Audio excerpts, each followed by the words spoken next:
Assalamualaikum warahmatullahi wabarakatuh. Alhamdulillahilladzi tasafa bil kamalat. Wassalatu wassalamu ala sayyidina Muhammad alladzi uyyida bil mu'jizat wa ala alihi wa ashabihi alladzina fa'alul hasanat wajtanabul munkarat. Amma ba'du. Sahabat channel Rahmatul Ummah, tausiah kali ini akan membahas beberapa siksa yang akan diterima oleh orang yang mengkonsumsi minuman keras. Fi kulli manhiyin dororun. Dalam sesuatu yang dilarang oleh Allah itu mengandung madarat. Mengapa Allah Subhanahu wa Ta'ala melarang untuk meminum minuman keras? Karena memang besar madaratnya, besar bahayanya yang ditimbulkan oleh akibat daripada minuman keras ini.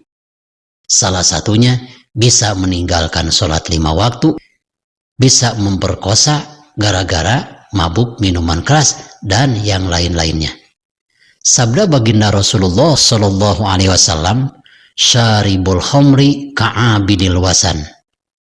Orang yang mengkonsumsi minuman beralkohol itu diibaratkan seperti orang penyembah berhala. Orang penyembah berhala itu dikategorikan orang yang bodoh. Mengapa mereka dikategorikan orang yang bodoh? Karena berhala diciptakan oleh mereka, juga disembah oleh mereka. Sedangkan berhala ini tidak bisa memberi manfaat dan tidak pula bisa memberi madarat. Seperti orang yang mengkonsumsi minuman keras dan menjadi mabuk fatal. Oleh siapapun diperintah pasti laksana anak kecil, laksana orang bodoh. Diperintah apapun tentu dia mau saja. Dalam hadis lain, baginda Rasulullah Shallallahu Alaihi Wasallam bersabda, "Man syaribal khamra fid dunya saqahullahu ta'ala min samil asawidi wal akorib." Barang siapa yang pernah meminum minuman keras, apakah bentuknya cair, apakah bentuknya serbuk, apakah berupa tumbuh-tumbuhan semacam ganja, maka di akhirat nanti Allah Subhanahu wa Ta'ala akan memberikan siksa yang sangat dahsyat, yaitu akan memberi minum mereka dengan cairan racun yang keluar dari ular yang berbisa dan racun yang dikeluarkan dari tubuh kalajengking. Na'udzubillah summa na'udzubillahi min dzalik. Sering kita dengar bahwa racun ular harimau itu apabila sudah mematuk tubuh kita dalam jangka 1 jam itu bisa merenggut nyawa. Lebih dahsyat lagi, ular-ular harimau yang Allah ciptakan nanti di neraka itu berapa kali lipat cepatnya membunuh kita dan menyiksa kita. Sedangkan di neraka itu tidak ada kematian, yang ada hidup yang abadi. Maka bagi orang yang mengkonsumsi sekaligus meminum minuman keras di dunia, lalu tidak bertobat atas dosa-dosanya, tinggal menantikan di akhirat Anda akan meneguk racun ular bisa, Anda akan meneguk daripada racun-racun dari kalajengking. Na'udzubillah summa na'udzubillahi min dzalik. Idza syaribaha saqata lahmu wajhihi fil ina. Apabila racun ular dan racun daripada kalajengking sudah diminum oleh orang yang pernah meminum minuman keras di dunia, maka langsung daging-daging dari wajahnya akan berhamburan jatuh ke gelas yang akan diteguknya. Lalu apabila mereka sudah meneguk minuman yang disediakan oleh Allah Subhanahu wa Ta'ala dan untuk dipaksa oleh para malaikat kepada peminum minuman keras, setelah diminum maka daging-dagingnya akan berjatuhan. Daging yang menempel di seluruh tubuhnya akibat sudah diberikan minuman oleh Allah Subhanahu wa Ta'ala dari racun ular berbisa dan dari kalajengking, maka dagingnya setelah jatuh itu lebih bau daripada bangke. Karena baunya lebih bau daripada bangke, maka makhluk-makhluk yang ada di alam mahsyar nanti akan merasa terganggu dan semuanya akan menutup hidungnya karena bau daripada daging yang jatuh dari tubuh orang-orang yang mengkonsumsi minuman keras. Waman mata qabla ayyatuba min surbil khamri kana haqqan 'ala Allah ayyusqiya bikulli jur'atin syaribaha fid dunya surbatan min sodi di jahannam.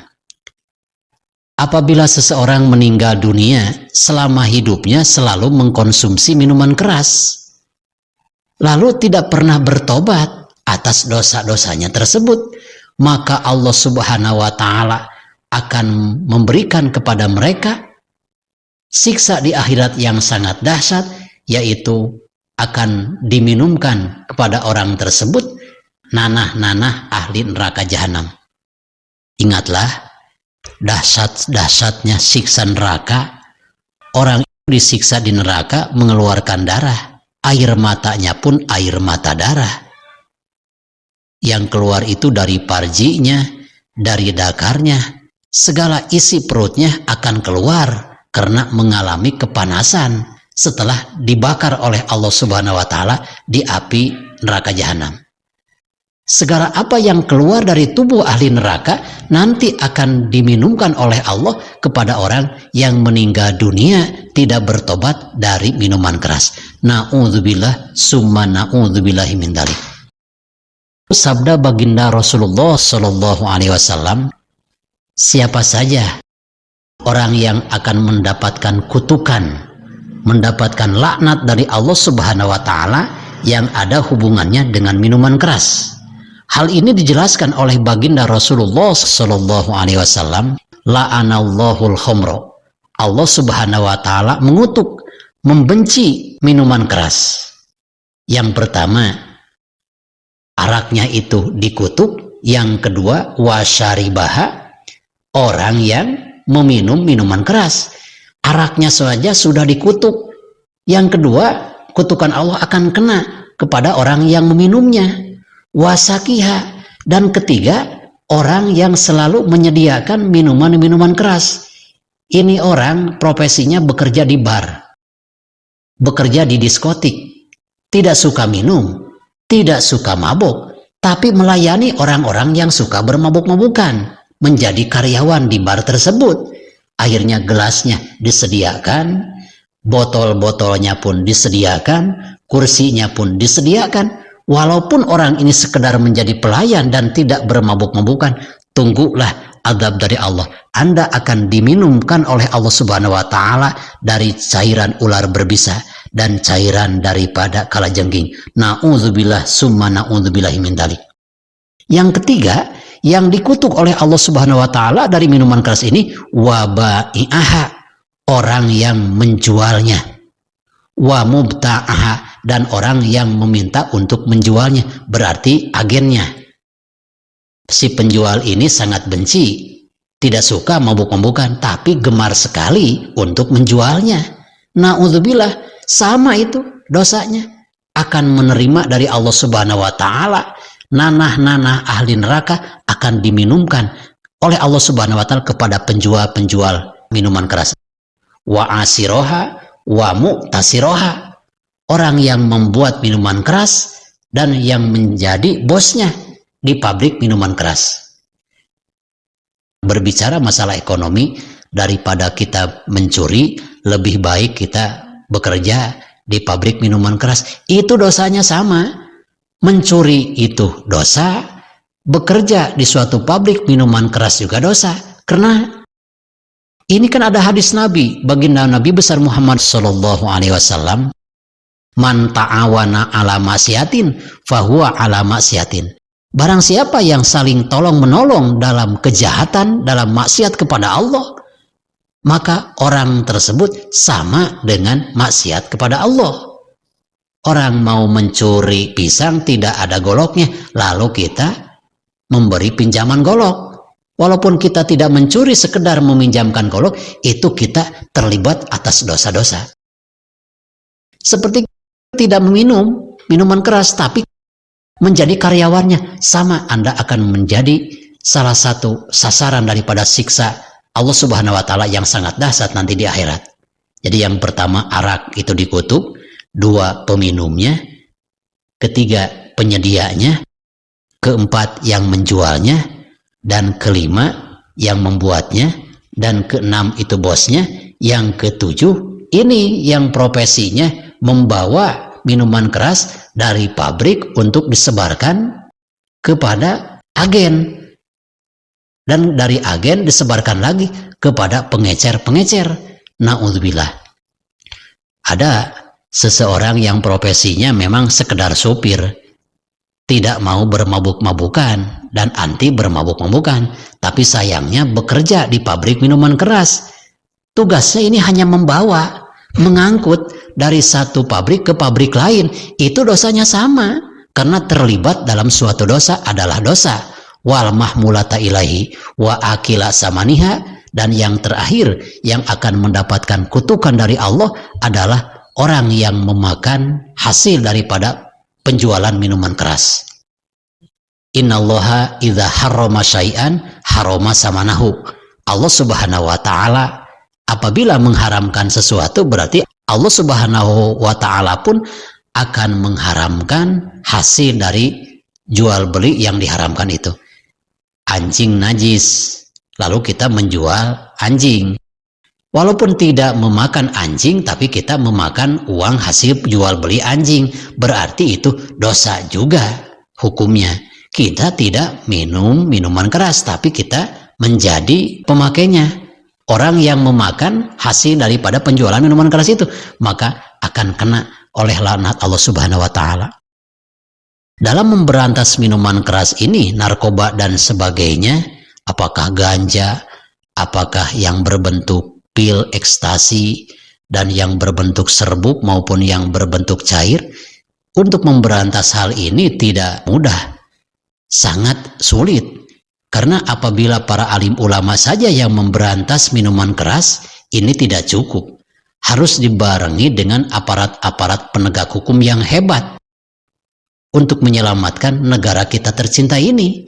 Karena kalau generasi kita sudah gemar untuk mengkonsumsi minuman keras, maka orang-orang yang duduk di atas meja untuk membuatkan undang-undang tidak akan menghasilkan undang-undang yang hebat, karena diciptakan oleh orang-orang yang kurang akalnya akibat dari gangguan yang ditimbulkan dari terlalu banyak minum minuman keras. Na'udzubillah summa na'udzubillahi min dzalik. Ada dalam catatan kitab Bughyatul Mustarsidin, yahrumu tanawulul banji al-qoibi qaliluhu wa kasiruhu. Diharamkan untuk memperoleh, membeli ganja atau obat bius, sedikit ataupun banyak jumlahnya. Karena memang obat bius itu ada manfaatnya juga untuk digunakan di rumah sakit.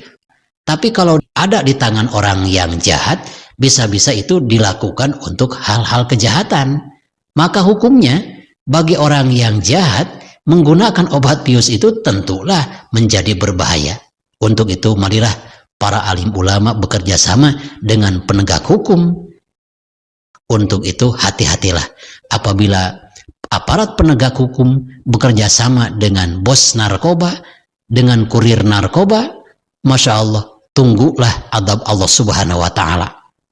Anda pun walaupun tidak suka minuman-minuman keras, tapi melancarkan bisnis mereka dalam bidang narkoba, bahkan menjadi backing, bahkan menjadi pelindung daripada narkoba ini, Anda pun akan mendapat siksa dari Allah Subhanahu wa Ta'ala. Tinggal tunggu di hari kiamat, Anda akan meneguk dari nanah dan darah perasaan ahli neraka.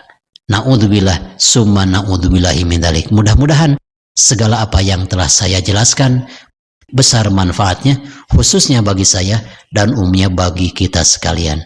Hadanallahu ayyakum wal afu minkum. Wassalamualaikum warahmatullahi wabarakatuh.